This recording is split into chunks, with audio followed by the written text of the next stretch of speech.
The rain wasn't just falling. It was drumming against the world, drowning out reason, drowning out fear. I wasn't cold. I was burning. I opened the door, and there she was, soaked to the bone, her short blonde hair plastered against her forehead, water dripping from her nose. She didn't speak. She didn't apologize for the hour. She just stepped forward. Those green eyes, God. Those eyes, locked onto mine like anchors in a storm. And then her hands were on my face, warm, real. When her lips touched mine, the thunder outside ceased to exist. It wasn't just a kiss, it was an oxygen mask given to a drowning woman. I woke up with a gasp, clutching the duvet of my empty marital bed. The room was silent. The rain was gone. But my heart was hammering a rhythm I hadn't felt in 30 years. It was just a dream. That's what I told myself in the darkness. Just a foolish, impossible dream. My name is Sarah, and for most of my 54 years, I have been a master architect of a very specific kind of prison, the prison of good enough. We live in a coastal town in Maine where the fog rolls in thick in the mornings, and people value privacy above almost anything else. My life, viewed from the outside, is impeccable. I have a large colonial-style house with white siding that Richard pays to have power washed every spring. I have a garden that is orderly, symmetrical, and polite. I have a husband, Richard, who is a pillar of the community, or at least he looks the part when he's actually here. I married Richard because my mother told me that love was a volatile variable, but security was a constant. Passion burns down houses, Sarah, she used to tell me while aggressive winds rattled our windows. Duty builds them. So I built a life of polite dinners, ironed shirts, and silent agreements. Richard and I have a respectful marriage. He doesn't raise his voice. I don't ask too many questions about his frequent business trips to the West Coast. We are like two ships that share a harbor but never sail the same ocean. There is no hatred there, just a profound, echoing coldness that I convinced myself was maturity. I stopped feeling that wild, chest-tightening anticipation of youth decades ago. I thought that part of me had simply withered away, like a limb that falls off from disuse. I was wrong. I wasn't dead. I was just sleeping. And I didn't know I was waiting for a wake-up call until the moving truck pulled into the driveway next door. The house next door had been empty for 2 years. It was a gray, solemn thing, much like ours. Then she arrived. It was a Tuesday in late October. The air was crisp, smelling of pine needles and salt water. I was deadheading the hydrangeas, a chore I did mechanically, when a bright red sports car whipped into the adjacent driveway, followed closely by a moving van. Out stepped a woman who seemed to defy the very gravity of Maine. She didn't step. She bounced. She was wearing fitted yoga pants and a cashmere sweater the color of oatmeal that looked impossibly soft. Her hair was short, a messy, chic blonde bob with highlights that caught the weak autumn sun. I froze behind my hydrangea bush, shears in hand, feeling like an intruder in my own yard. I watched as she directed the movers. She wasn't stressed. She was laughing, a full, throaty laugh that carried over the fence. Who laughs like that while moving furniture? She turned, just for a second, scanning the property. Even from that distance, I saw them. Green eyes, not a muddy hazel, but a vivid electric emerald green. She looked like life itself had decided to rent a house on my street. Her name, I learned later from the mailbox, was Elena. Mrs. Elena Vance, a widow. For the next 3 months, I became something I never thought I would be, a voyeur. My kitchen window faces her backyard. It became my theater.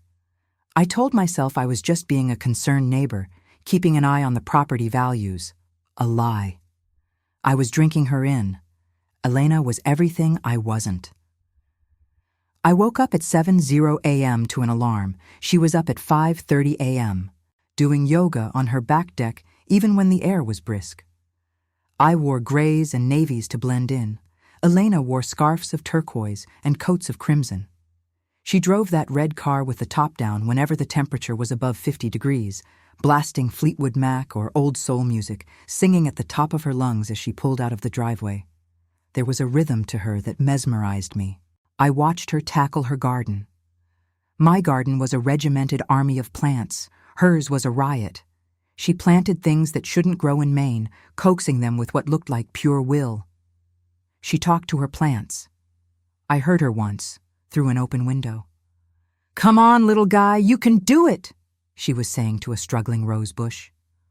Why did that make my chest ache? We had encountered each other.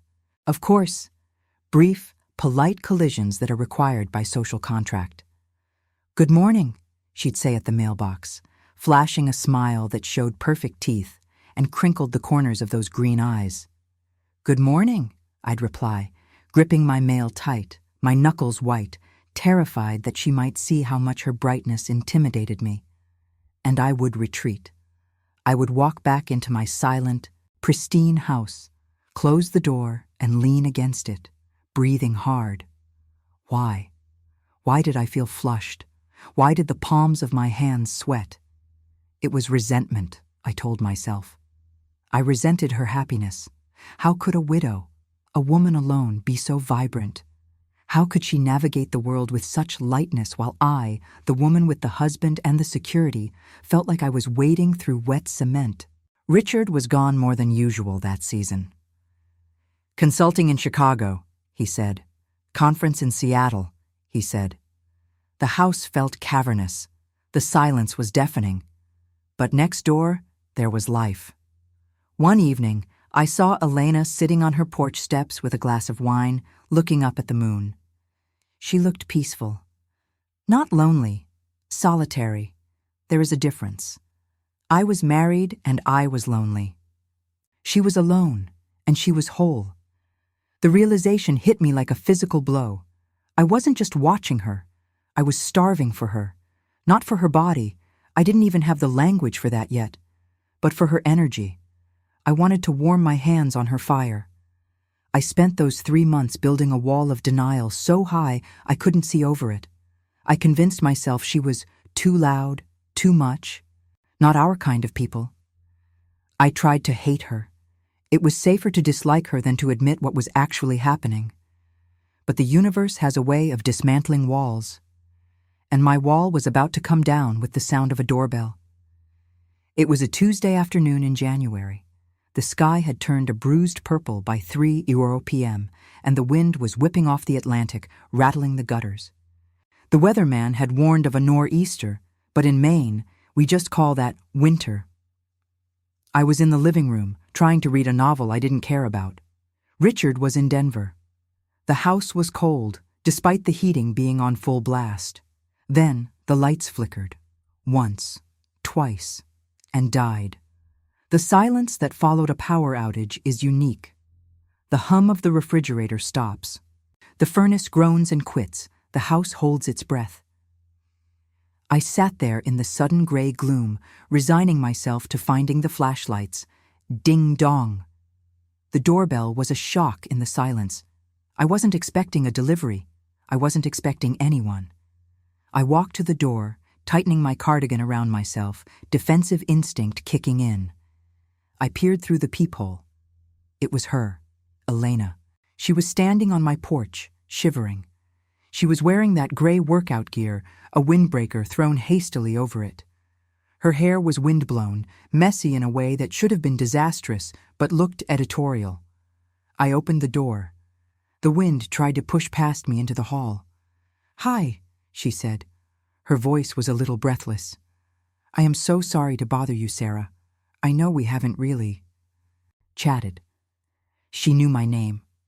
Of course she knew my name. "It's fine," I said, my voice sounding rusty. "Is everything okay?" "It's the power." She gestured vaguely towards her house. "And my luck. I think a branch took out the line to my house specifically, but on top of that, my cell phone is dead. I forgot to charge it last night like a complete idiot." She laughed, a self-deprecating sound. "I need to call the power company, or an electrician, or maybe just my mom to cry about it. Could I? Could I impose on you for a charge, or a landline?" Those eyes. Up close, they were devastating. There were flecks of gold in the green. "Come in," I said. The words left my mouth before I could check them with my duty filter. "Don't stand in the cold."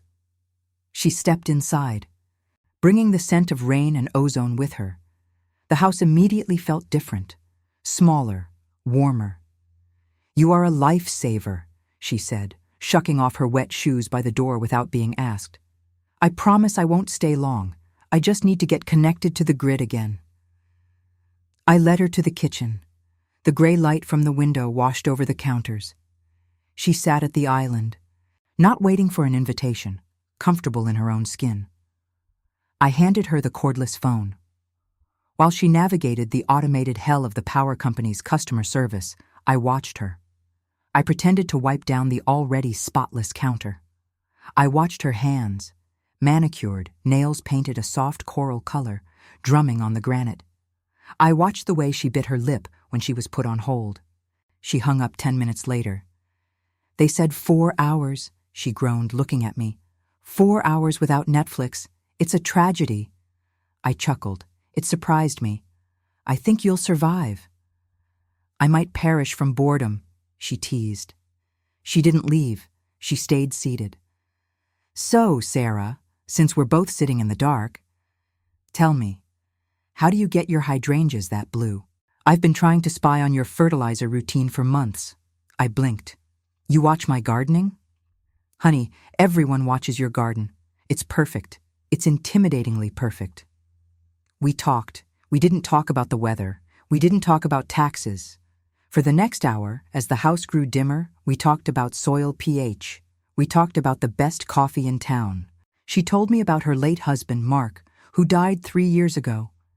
She spoke of him with love, but without that heavy, suffocating grief that makes people uncomfortable. She spoke of him as a beautiful chapter that had ended. "I miss him," she said softly, tracing the grain of the wood on my table. "But I realized, I'm still here. I'm 52, not 90. I have a lot of life left to grab." She looked up at me then. The kitchen was almost dark now. "What about you, Sarah? What are you grabbing?" The question hung in the air. It was intrusive. It was bold. It was exactly what I needed someone to ask. I don't know," I stammered. "Well," she smiled, and it was a softer smile this time. "You have time to figure it out." The power came back on with a sudden, jarring beep of the microwave. The light flooded the room, breaking the spell. Elena stood up. "Let there be light," she declared. She gathered her things. "Thank you, Sarah, for the phone and the company. I was dreading sitting in that house alone today." "You're welcome," I said. At the door, she paused. She touched my arm, just a light tap on my bicep. "We should do this again. Without the power outage." "Okay," I whispered. She left. I locked the door. I leaned my forehead against the cool wood. My arm, where she had touched me, felt like it was burning. It wasn't just a neighborly chat. I knew it. She knew it. The air between us had been thick, charged with something I hadn't felt since I was 20 years old. I wasn't just Sarah the wife anymore. I was Sarah who had been looked at. Really looked at. And I was absolutely terrified. After that afternoon in the dark, I did the only thing I knew how to do. I ran. Not physically, of course. I didn't pack a bag or leave the state. I retreated into the fortress of my routine. I became a master of evasion. I memorized her schedule so I could avoid it. If I saw that bright red car in her driveway, I waited inside. If I saw her heading toward the mailbox, I suddenly remembered a load of laundry that needed attending to. I told myself I was just being sensible. I was a married woman. I had a reputation. I had a husband who called me every night at 7:00 p.m. precisely to ask about the weather and tell me about his meetings. I didn't have space in my life for a friendship that made my heart race like a trapped bird. But the problem with walls is that they don't just keep people out. They keep you in. And inside my house, the air was getting thin. Richard left for Seattle 3 weeks later. It was supposed to be a 10-day trip. Big merger, he said, kissing me on the cheek. A dry, habitual peck that felt like paper brushing against skin. Hold down the fort, Sarah. That night, the weather turned on us again. A winter storm rolled off the ocean, heavy and wet. The house creaked under the wind. I went to bed early, hugging a pillow to my chest, trying to ignore the empty space on the other side of the mattress. I fell into a restless, shallow sleep, the kind where the sound of the wind weaves into your dreams. In the dream, the doorbell rang. It wasn't the sharp, demanding ring of reality. It was softer, echoing through the hallways of my mind. I got up. I floated down the stairs, my feet not touching the cold hardwood. I knew who was there before I touched the brass handle. I pulled the heavy oak door open. Elena was standing on the porch. The rain was torrential, a gray sheet falling behind her. But she wasn't shivering. She was soaked. But her eyes, those green eyes were burning. They were the only warm thing in the world. She didn't say a word. She didn't ask to come in. She didn't need to. She stepped over the threshold, closing the gap between us. The smell of rain and ozone and something floral, her perfume, filled my senses. In the dream, I didn't back away. I didn't think about Richard. I didn't think about duty. She reached out, her hands cupping my face. Her palms were hot. My breath hitched in my throat, a sound I hadn't made in years. She looked at me not as a neighbor, not as a friend, but as a destination. She leaned in. When her lips touched mine, the world dissolved. It wasn't a tentative kiss. It was enclaiming. It was soft, yes, but underneath the softness was a current of intensity that made my knees weak. Her mouth moved against mine with a slow, deliberate confidence. I felt myself melting, opening, responding. My hands found the wet wool of her sweater, pulling her closer. It was the most honest moment I had experienced in decades, and it wasn't even happening. Boom! A crack of thunder shook the house. I gasped, sitting bolt upright in bed. My heart was hammering against my ribs like a fist. The room was dark. The window panes were rattling. I was alone. I touched my lips. They were tingling. I could still feel the phantom pressure of her mouth. I lay back down, staring at the ceiling, tears pricking the corners of my eyes. It was just a dream.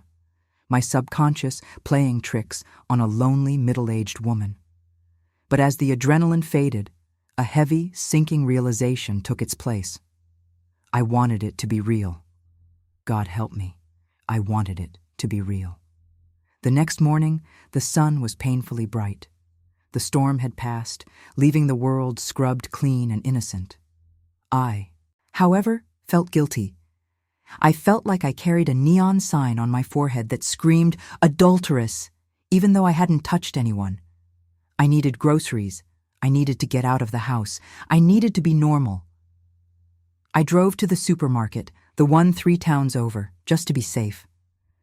I pushed my cart through the aisles, focusing intently on the shopping list.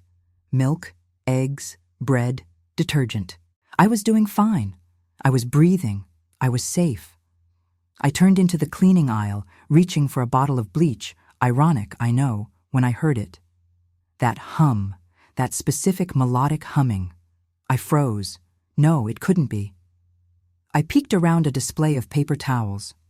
There, at the other end of the aisle, wearing a trench coat and looking unfairly elegant while inspecting fabric softener, was Elena.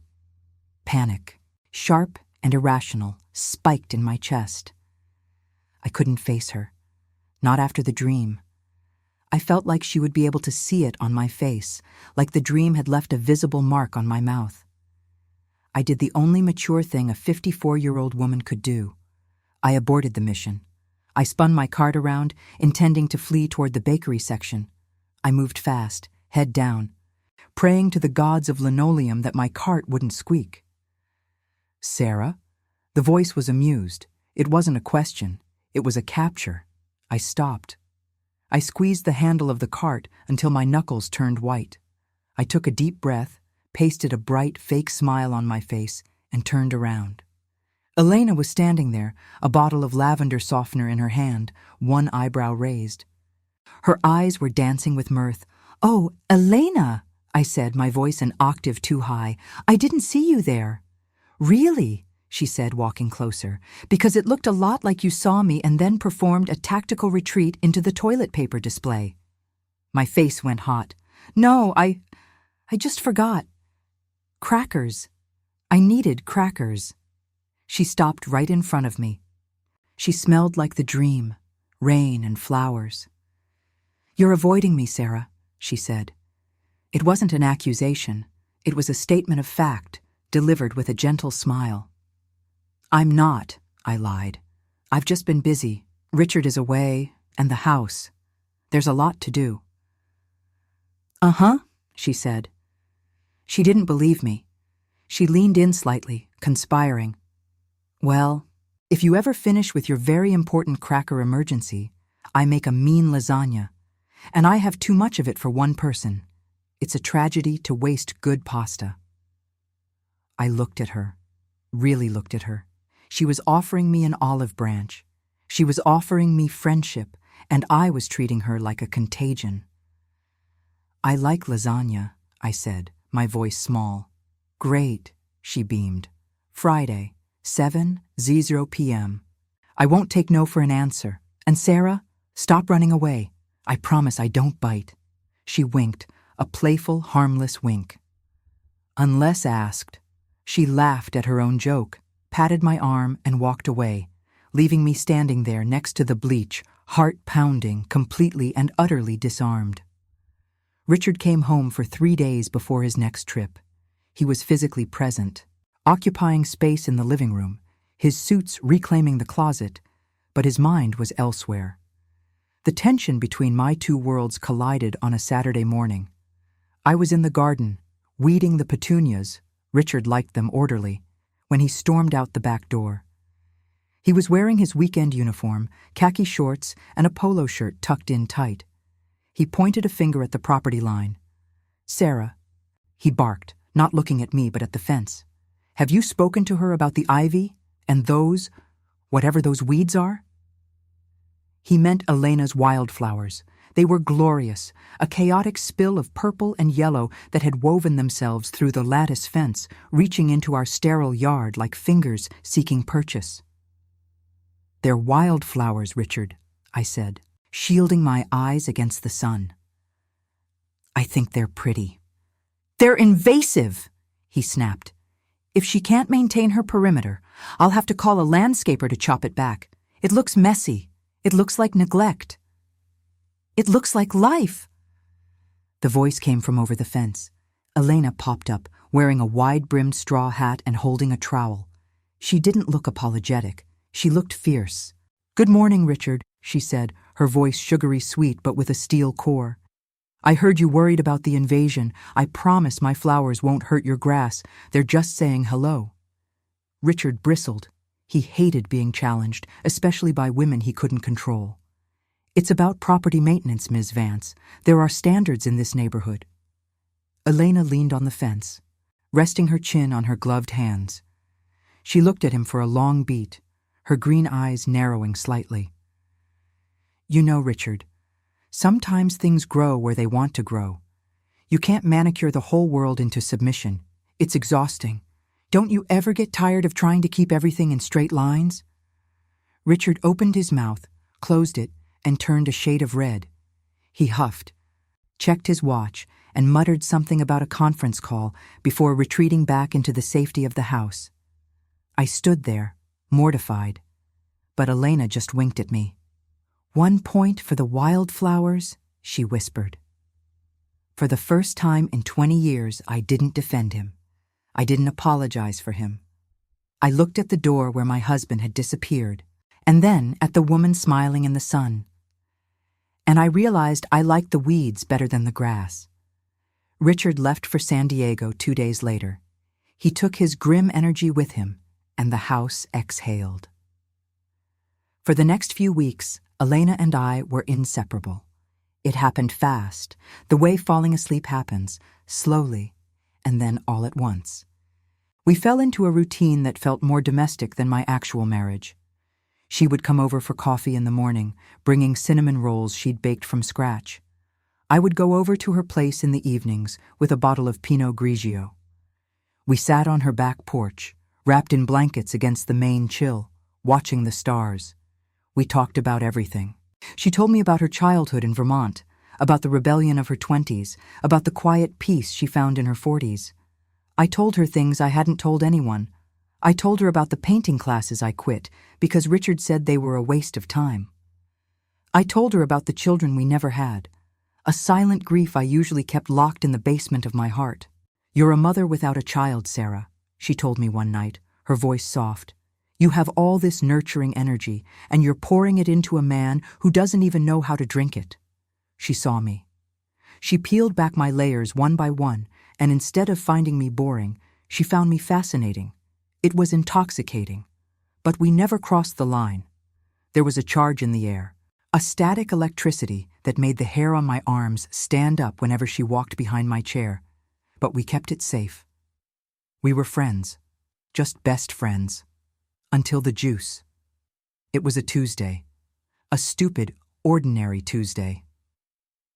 I was at her house, in her bright, chaotic kitchen. She was telling a story about a squirrel war in her attic, using wild hand gestures, making me laugh so hard my stomach hurt.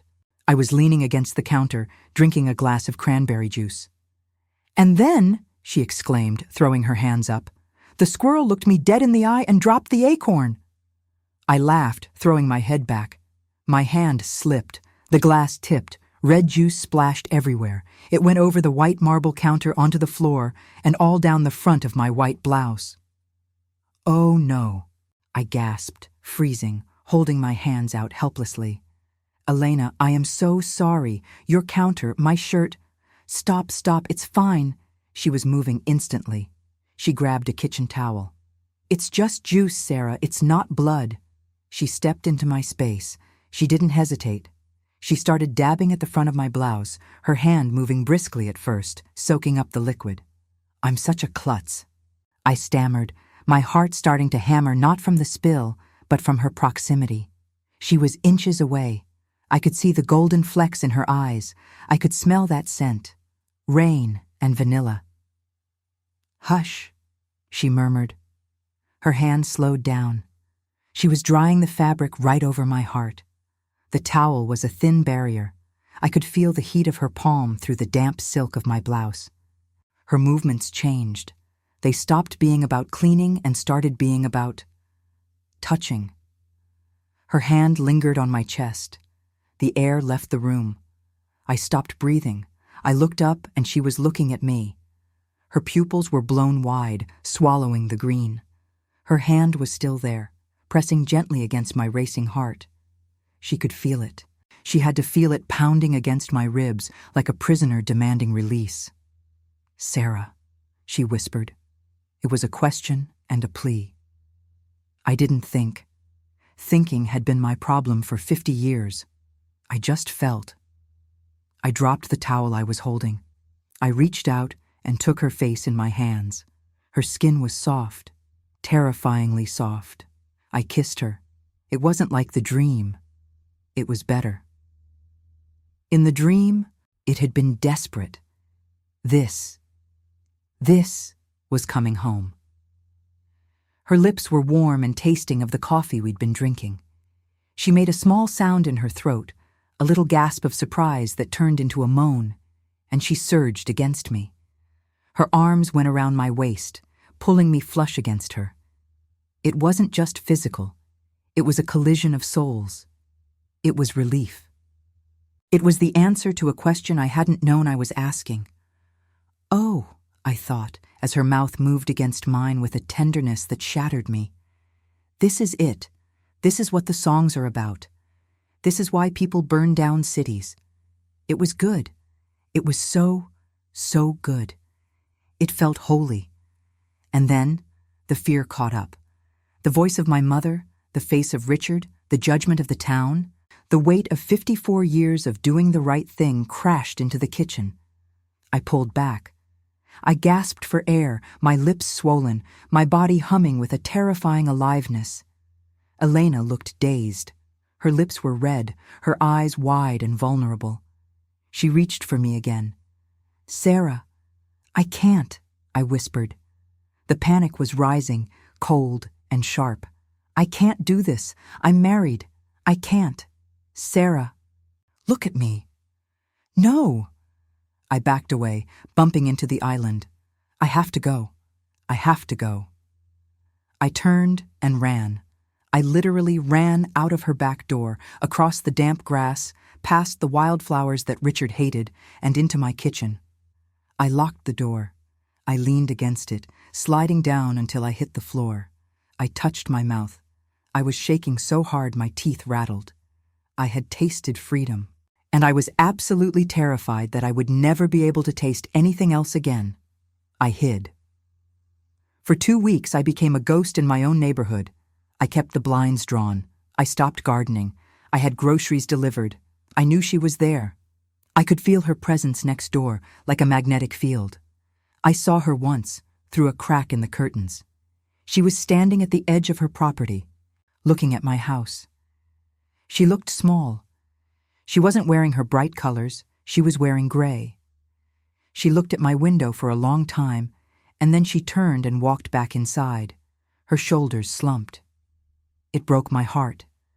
But I told myself I was saving us.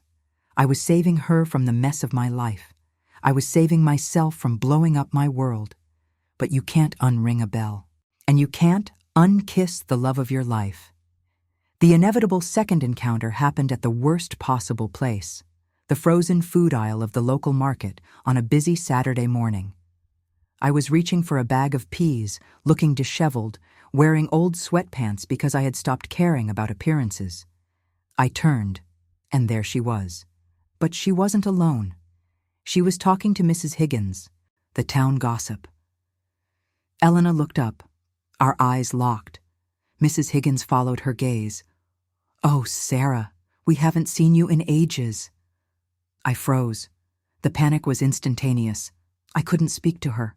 I couldn't look at her in front of people, not with the memory of her taste still on my tongue. I left the oven on," I blurted out. It was a nonsensical lie. "What?" Mrs. Higgins frowned. Elena just looked at me. Her gaze wasn't angry. It was disappointed, which was infinitely worse. "Excuse me," I mumbled. I abandoned my cart, peas and all, and walked fast toward the exit. I fled. Again, like a coward. I sat in my car in the parking lot, gripping the steering wheel, tears streaming down my face. I was 54 years old, and I was acting like a frightened teenager. I realized then that safety and duty were just other words for fear. And I was tired of being afraid. I drove home. I didn't go inside. I sat on my porch swing, wrapping my cardigan around me, and I waited. I didn't know what I was waiting for until I saw her red car pull into the driveway next door. She didn't go into her house. She got out of the car, slammed the door, and marched straight across the lawn. She walked with purpose. She walked like a woman who was done waiting. She walked right up the steps onto my porch. I stood up. "Elena?" I started. "No," she interrupted. Her voice was shaking, but it was loud. "You don't get to speak right now, Sarah. You've done enough running." She stood 3 feet away from me. She looked beautiful and furious and heartbroken. "I am sorry if I crossed a line," she said, her hands balled into fists at her sides. "I am sorry if I misread the signals, but I am not sorry for the kiss, and I am not sorry that I fell in love with you." The words hung in the air, suspended in the amber afternoon light. "Fell in love with you." "I know you're married," she continued, her voice cracking. "I know it's complicated. I know you're scared, but don't you dare treat me like a mistake. Don't you dare run away from me in the grocery store like I'm something dirty." "Elena, I love you, Sarah," she said, and tears spilled over her lashes.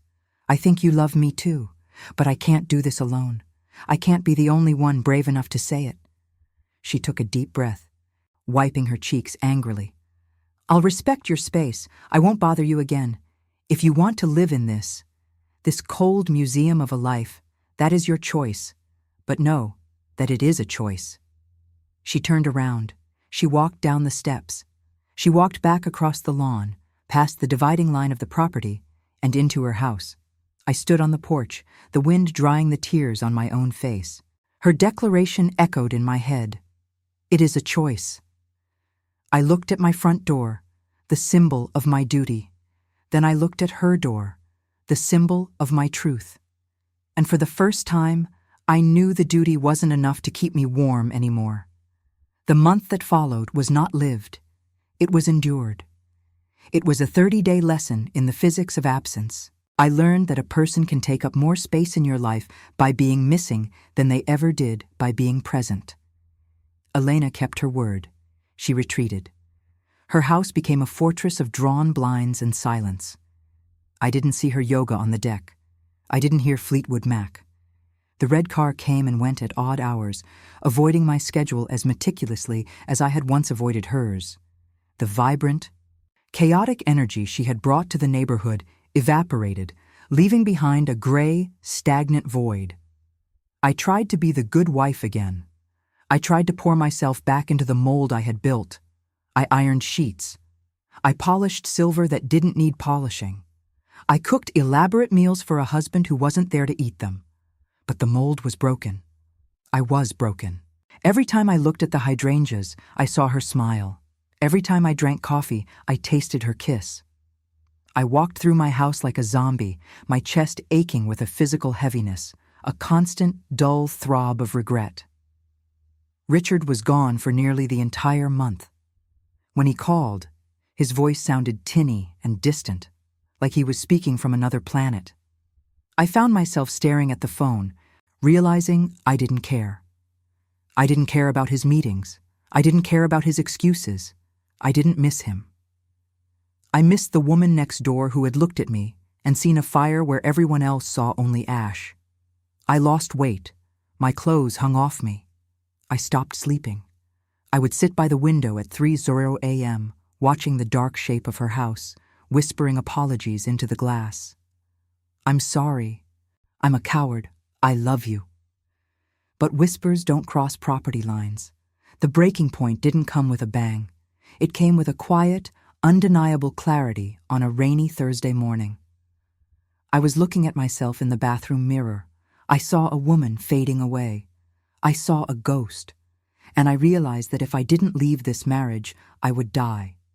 Not physically, but spiritually. I would wither away until I was just a husk in a well-kept house. Richard came home that Friday. I had prepared a roast. It was perfectly cooked. The table was set. The candles were lit. It was the stage set of a happy marriage.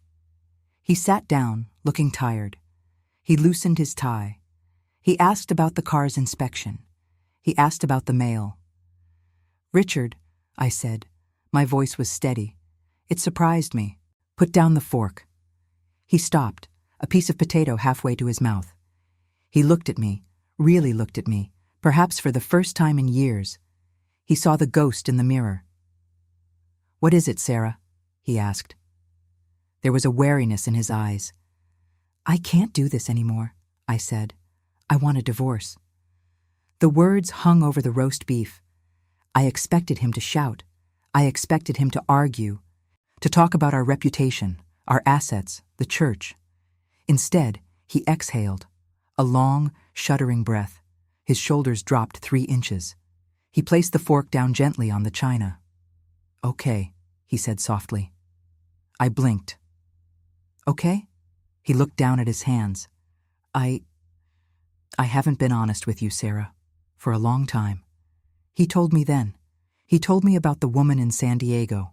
He told me about the 4-year-old daughter I didn't know existed. He told me that he had been staying with me out of guilt, out of the same suffocating sense of duty that had trapped me. "I didn't want to hurt you," he said, his voice thick. "You're a good woman, Sarah. You deserved better than a part-time husband." I sat there, listening to the destruction of my marriage. And I didn't feel anger. I didn't feel betrayed. I felt lighter. With every sentence he spoke, a brick was removed from my shoulders. I'm in love with someone else, too, I admitted. It felt fair. It felt true.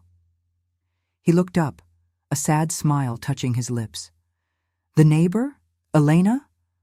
My mouth fell open. You knew? Sarah, he chuckled, a dry, humorless sound. You've been glowing for months. And then, you stopped. I figured it out. We didn't finish dinner. We cleared the table in silence, moving around the kitchen with a strange, synchronized peace. It was the most intimate moment of our entire marriage because it was the most honest. We slept in separate rooms. The next morning, over coffee, we agreed on the basics. He would leave. He would go to his family in California. I would keep the house. We would file the papers. No lawyers fighting, no drama, just two people finally unlocking the cage. He packed a bag. He stood at the door at 10:00 a.m. Be happy, Sarah, he said. He meant it. You too, Richard. He closed the door. I heard his car start. I heard it drive away. Silence rushed back into the hallway, but this time it wasn't heavy. It was spacious. It was full of oxygen. I took a deep breath, filling my lungs completely. I was 54 years old. I was alone, and I was free. I didn't wait. I didn't overthink. I didn't check my hair. I turned and ran out the back door. I ran across the wet grass, my heart soaring, a giddy, hysterical laugh bubbling up in my throat. I was going to tell her. I was going to tell Elena that I was hers. That the wall was gone. That I had chosen her. I reached her porch, breathless. I rang the doorbell. Ding dong. I waited, bouncing on my toes, rehearsing my speech. I did it. I'm free. I love you. No answer. I rang again. Elena, it's me. Open up. Nothing. I ran around to the garage window. I cupped my hands against the glass to peer inside. Empty. The garage was empty. Her red car was gone. She's just out, I told myself, clutching my chest. She's at the store. She's at the gym. She'll be back. I sat on her porch steps. I would wait. I would wait all day if I had to. I waited. The sun climbed to its zenith and began to sink. The afternoon turned into evening. The air grew cold. I didn't move. Every car that passed the street made my heart jump, but none of them were red. None of them turned into the driveway. Night fell. The porch light didn't come on. The house behind me remained dark, a sleeping beast. My phone rang. It was my mother, probably calling to scold me about something. I ignored it. I sat in the dark, shivering, holding on to a shred of hope that was getting thinner by the minute. She had to come back. She lived here. I eventually went home at midnight, cold and confused. I barely slept. The next morning, Sunday, I was up at dawn. I was making coffee, staring out the window at her driveway, willing the red car to appear. Instead, a black sedan pulled up. Two people got out. They weren't Elena. They were wearing blazers. They were carrying clipboards and a wooden post. I watched, my coffee cup trembling in my hand as they walked to the center of Elena's front lawn. One of them took a hammer. Thwack, thwack, thwack. They drove the post into the soft earth. Then they hung the sign. For sale. The letters were red. They screamed at me across the lawn. My world stopped. The cup slipped from my fingers and shattered on the floor, hot coffee splashing my ankles. I didn't feel it. I ran. I ran out of the house, barefoot, ignoring the gravel on the driveway. I sprinted across the lawn to the real estate agent, a woman with a tight bun and a pitying smile. "Where is she?" I demanded, grabbing the woman's arm. I must have looked deranged. "Where is Elena?" The woman pulled back, startled. "Mrs. Vance? She left yesterday morning. She listed the house on Friday. Expedited sale. She said she needed to leave immediately." "Leave to where?" I cried. "Where did she go?" "She didn't leave a forwarding address for neighbors," the agent said coolly. "Just for the paperwork. She moved back to Vermont. Said Maine was Too cold for her. Too cold. I let go of the agent's arm. My knees gave way. I sank onto the grass, right there in front of the for sale sign. She was gone. She had told me she wouldn't wait forever. She had told me she couldn't do it alone, and she had meant it. While I was agonizing, while I was wasting a month being a coward, she had packed her life into boxes and left. I had finally chosen her, but I had chosen too late. "Ma'am, are you okay?" the agent asked. I couldn't answer. I couldn't breathe. The grief was a physical weight, crushing my lungs. I had freed myself from my cage, only to find that the bird I wanted to fly with had already migrated. I stumbled away from them. I couldn't go back into my empty house. It felt too big, too hollow. I walked to the backyard. I walked to the property line. I sat down in the dirt, right where her wildflowers were tangled with my fence. The flowers she had planted. The flowers Richard hated. They were drooping now, needing water. I pulled my knees to my chest and I buried my face in my hands. And for the first time in 30 years, I didn't cry politely. I wailed. I cried with the ugly, raw, guttural sound of a woman who has lost the only thing that made sense. I cried for the wasted years. I cried for the fear. I cried for the green eyes I would never see again. "I love you," I sobbed into the dirt. "I'm so sorry. I love you."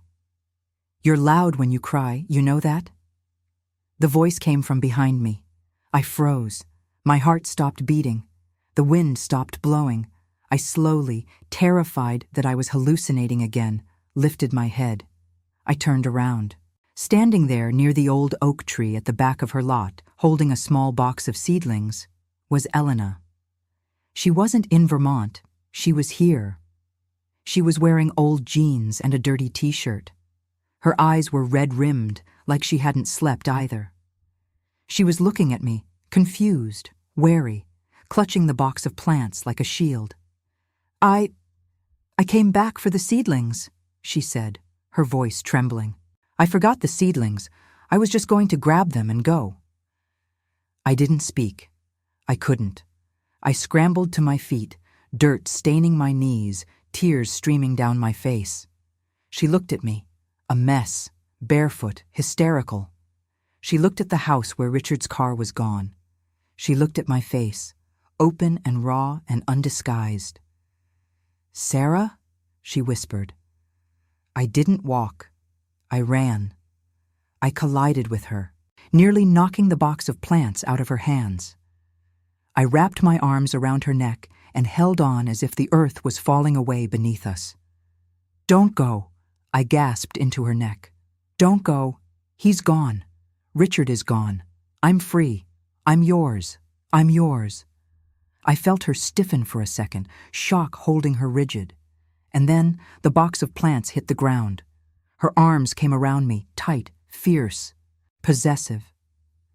She buried her face in my shoulder. I felt her shaking. "You're free?" she choked out. "I'm free," I promised, pulling back just enough to look at her. "I was coming to tell you. I was coming to find you. I love you, Elena. I love you so much it scares me to death. Please don't sell the house. Please don't leave me." She looked at me, her green eyes swimming with tears, searching my face for any sign of hesitation. She found none. She only found truth. A smile broke across her face, not the polite smile, but the real one, the one that rivaled the sun. "Well," she sniffed, wiping a tear from my cheek with her thumb. "I guess I'll have to tell the agent to take that ugly sign down." "Yes," I laughed, a wet, breathless sound. "Right now." "Shut up and kiss me, neighbor," she whispered. And I did. I kissed her under the gray Maine sky, amidst the weeds and the wildflowers. It wasn't a kiss of desperation or a kiss of duty. It was a kiss of promise. It tasted like salt tears and hope. We stood there for a long time, holding each other up. The years ahead would bring their own challenges, the gossip, the adjustments, the learning curve of a new life. But as I held her hand, looking at the two houses that were no longer divided by a fence, but joined by a garden, I knew one thing for certain. I had spent 54 years loving a man out of duty, building a life that looked perfect from the street, but felt cold inside. It took a storm, a power outage, and a woman with eyes like the forest to teach me the difference. Duty builds a house, but truth builds a home. And finally, for the first time in my life, I was home.